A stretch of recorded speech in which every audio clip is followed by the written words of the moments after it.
lahir tanggal 1 Oktober tahun 1963 di Bantul.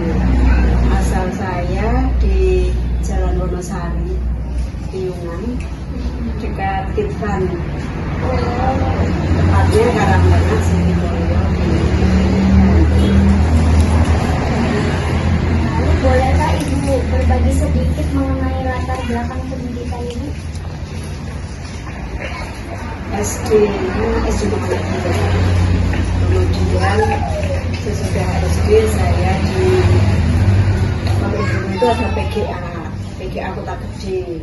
Kalau sekarang Utara Terminal Baru Liwangan, Kota Gede sana. Di sana saya 6 tahun waktu itu PGA, tapi setelah saya kelas 4 itu sekolahnya di MTS. Jadi saya MTS, terus lanjut di Kota Gede itu, terus melanjutkan di Karangtengah. Waktu itu saya daftar di Karangtengah dari IAIN, sekarang UIN. Itu dua-duanya diterima, jadi saya bingung mau pilih yang mana itu. Kan biasanya kalau Hari Raya Idul Fitri itu saya dan teman-teman itu berkunjung ke sekolah memang itu. Terus diberi saran, waktu itu Pak Guru Bahasa Inggris saya menyarankan kamu ikut saja, itu kan cepat kerja. Karena saya ambil di dua kan terus penempatan.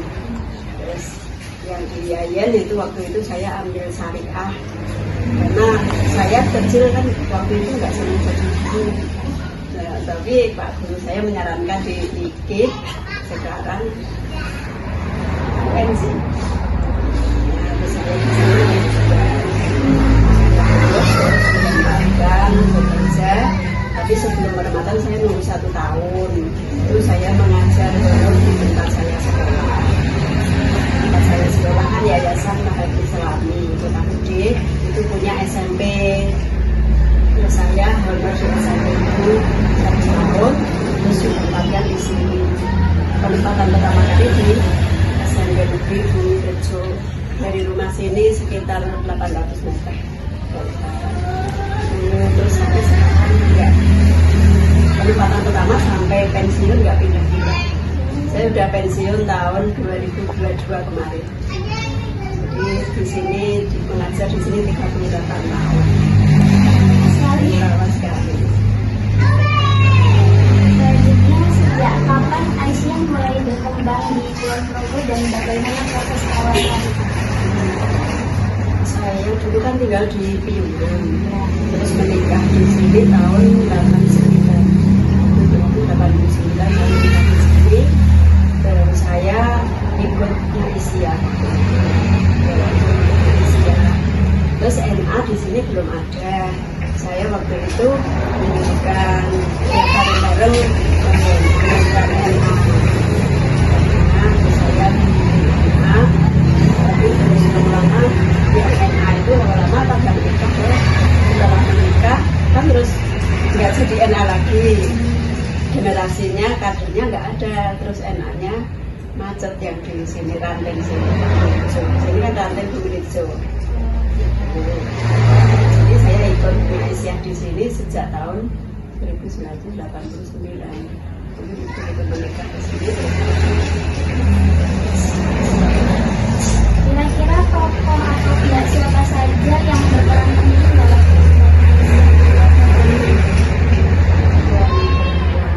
ini ya PCA, PCA, ketua PCA. Waktu itu saya kan baru awal menikah, terus di sini kan ikutnya Aisyah. Saya ikutnya Aisyah di Ranting dan di Cabang. Terus lama-lama kan pergantian juga pengurus, ada periode itu, terus mulai tahun kemarin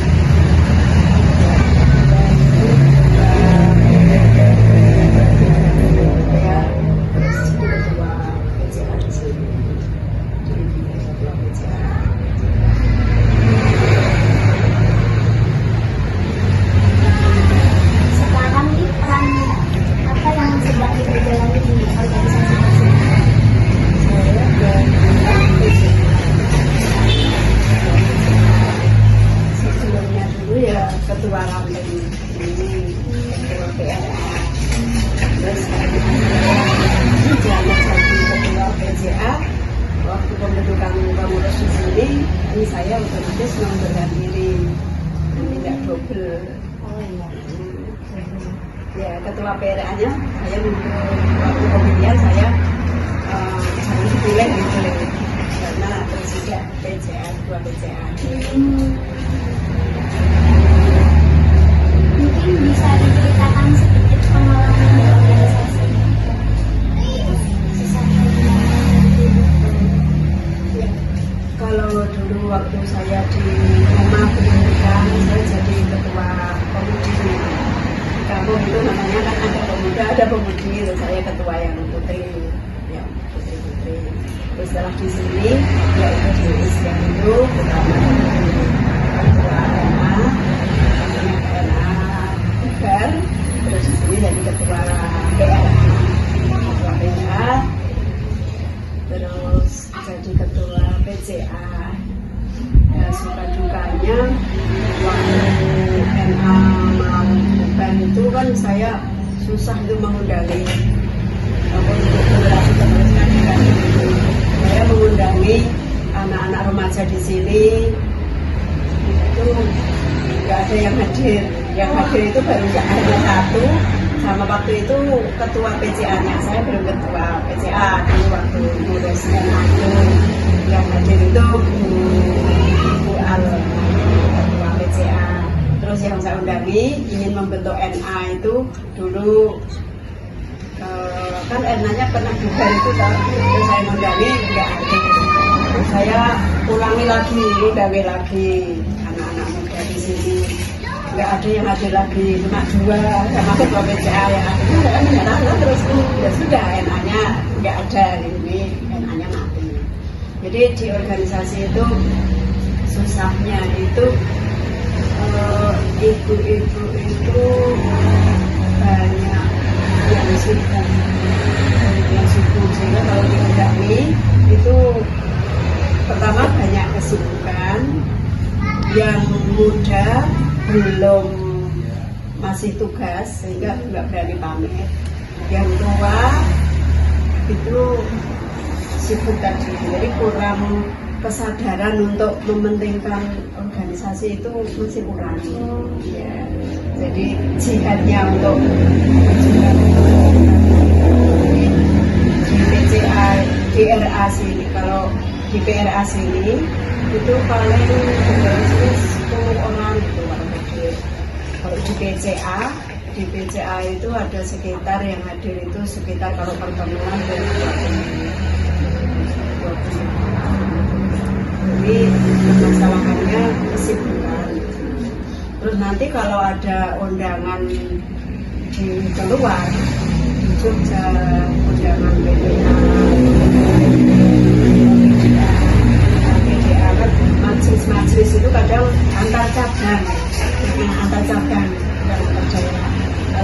kalau anggota PCA itu nanti kadang pertemuannya di antar PCA juga. Jadi dari ranting ke ranting. Kalau misalnya saya di samping ketua PCA sini, di PDA kan saya ikut MHK. Di PDA nanti undangannya itu kadang ke mana ya? Antar PDA itu kadang ke Gunung Kidul, kadang ke Sleman, kadang pokoknya 5 kabupaten. Ya itu permasalahannya kalau jauh itu ibu-ibu tua, nggak isinya tua-tua ya. Nah, biasanya kendalanya nggak berani nyepeda gitu kalau jauh. Jadi kendala untuk mengadakan pertemuan agak sulit itu pertama kesibukan, kemudian yang masih dinas, kemudian kendala orang yang juga nggak berani kalau sepeda jauh. Itu pertemuan itu 1 bulan sekali, 2 bulan sekali atau berapa itu? Kalau di PCA kami mengadakan pertemuan pimpinan, pertemuan rutin itu sebulan sekali. Tiap Sabtu kedua itu ada pertemuan. Dan nanti kalau saya jadi anggota PCA, tergantung majelis masing-masing. Kalau majelis saya MHK itu 2 bulan sekali pertemuan pimpinan.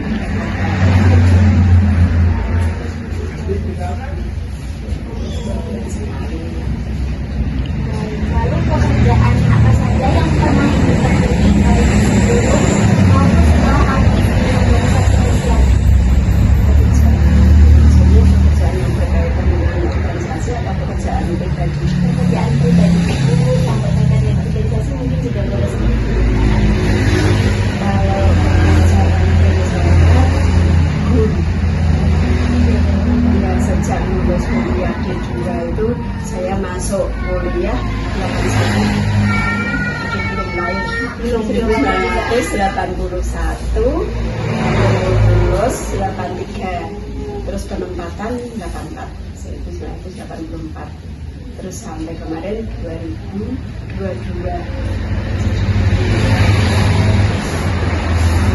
Itu kalau di organisasi pekerjaannya yang berkaitan dengan organisasi, ya pertemuan-pertemuan pengajian, terus mengadakan Baitul Arqam sesuai aturan, sesuai ADART itu satu periode itu mengadakan Baitul Arqam. Baitul Arqam itu kemarin yang kami laksanakan Baitul Arqam untuk guru-guru baik serendah, sesudah guru PAUD, guru TK, terus mengadakan Baitul Arqam untuk pimpinan di cabang dan nanti perwakilan dari Lampung. Jadi 2 kali Baitul Arqamnya. Pertama untuk kamar usaha, untuk PAUD, yang kedua Baitul Arqam untuk pimpinannya di PRA dan PC. Terus sebelumnya saya sendiri mengikuti Baitul Arqam di tingkat PJ. Urutannya kan PJA dulu, PJA mengatakan.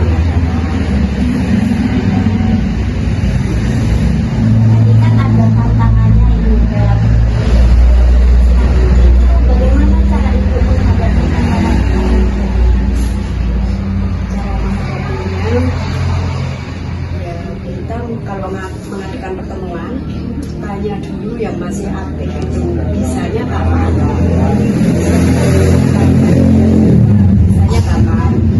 mereka libur hari Sabtu, mereka mengadakan pertemuan, mengadakan kegiatan kayak Baitul Arqam itu atau mengadakan kegiatan apa saja, ya cari hari Sabtu atau Minggu.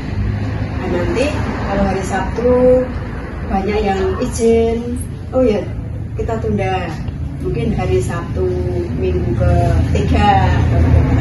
Jadi kan pertemuan rutin minggu ke-2, nanti kalau banyak yang nggak bisa kita mundur minggu ke-3. Jadi kita cari yang masih sibuk yang belum pensiun itu kan bisanya kapan. Kalau yang sudah pensiun, yang rumah tangga itu bisa menyesuaikan. Nah, cari bisanya kapan mereka punya waktu. Kalau misalnya sibuk matenan, ini acara ini, oh ya minggu ke-3. Kalau minggu ke-3 nggak bisa, minggu ke-4. Minggu pertama apa gimana? Minggu pertama kami nanti yang PRA Mentak Rejo, PRA Gunung Rejo mengadakan pertemuan sendiri. Oh ya sudah, jadi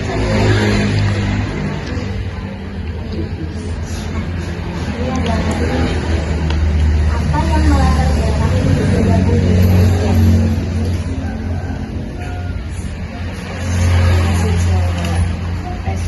SD kan sekolahnya di Muhammadiyah.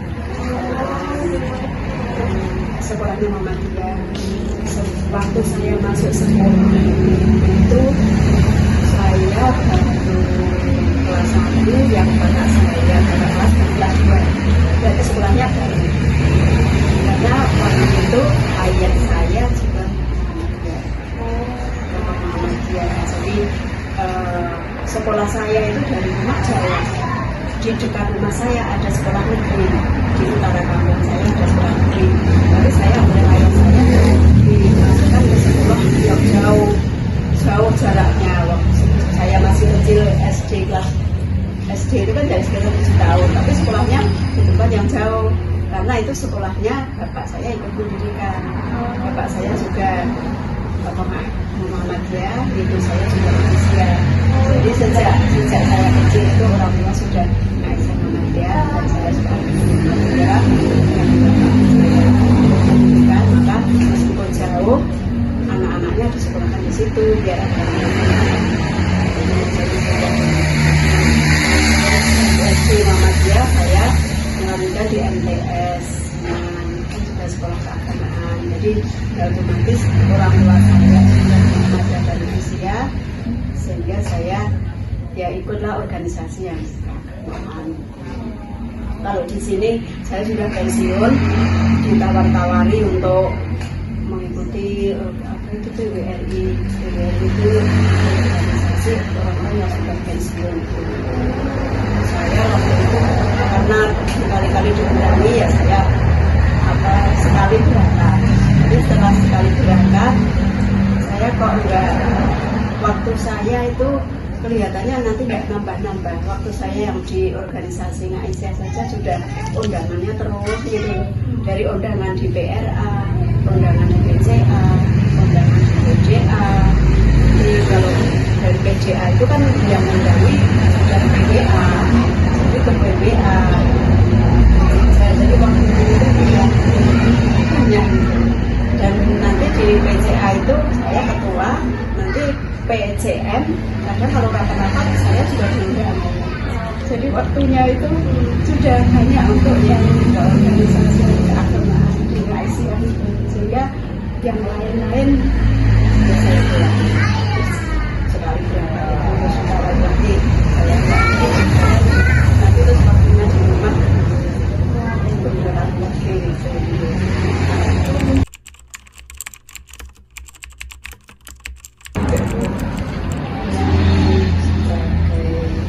Yang tinggal bisa ya? Ibu jadi ketua itu di tahun berapa?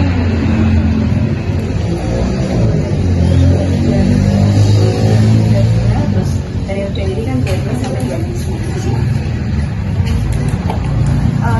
Kontribusi apa yang paling Ibu banggakan selama menjadi bagian dari Aisyah?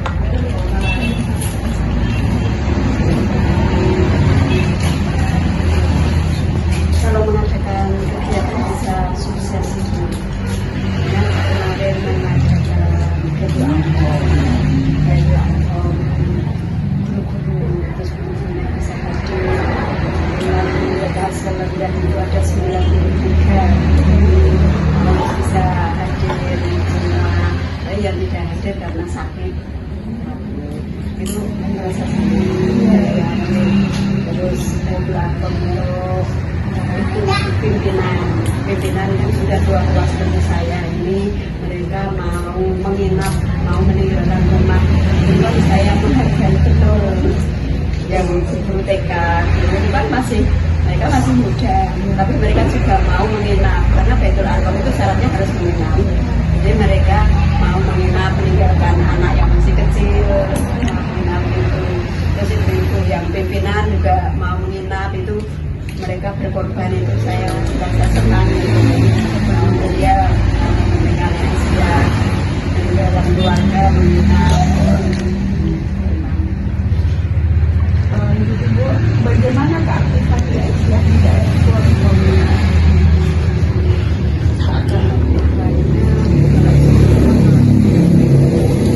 Itu Mbak saya aktif itu di cabang-cabang itu mengadakan ranting-rantingnya itu aktif mengadakan. Kemarin kan baru saja yang PDA Muspimda. Kalau PDA sudah Muspimda, terus PCA mengikuti Muspimcap. Jadi semua cabang mengadakan Muspimcap. Di Pulau Progo ada 13 PCA, semua Muspimcap. Kalau cabang sudah, nanti ranting juga mengadakan Muspimran.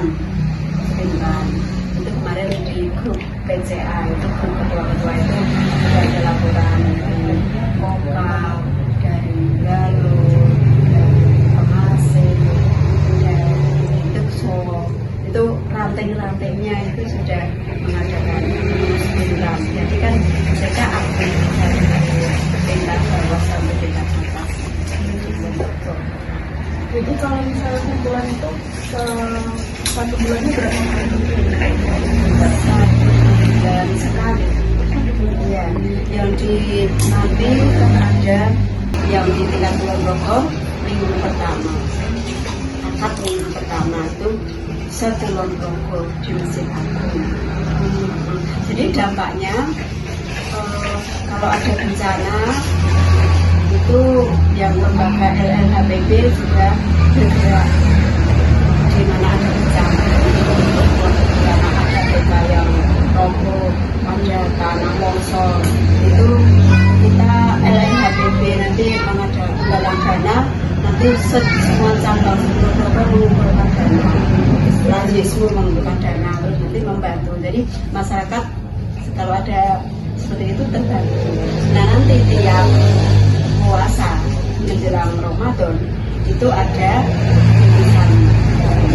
Jadi masyarakat kan juga merasa apa ya, dari segi ekonomi ya dibantu. Merasakan bantuan Aisyah itu nyaman, baik dampaknya dari segi ekonomi, ada bencana-bencana,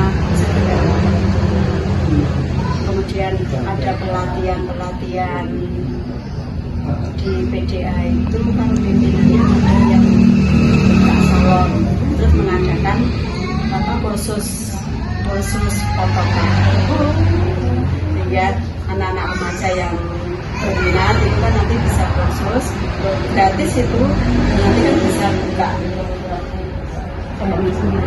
kuliah juga salon ekonomi. Nilai atau pelajaran hidup apa yang paling didapatkan selama berproses di ICT?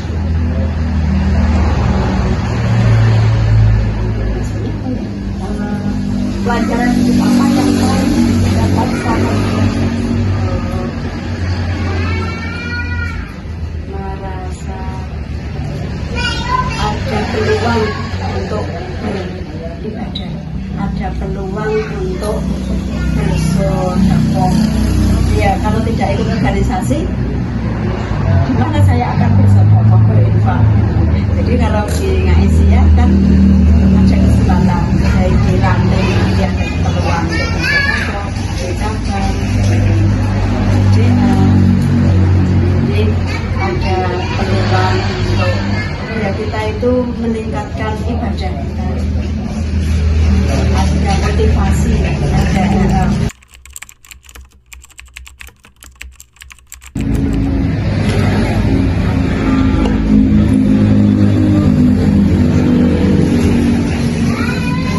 Bagaimana cara membagi waktu antara keluarga, pekerjaan,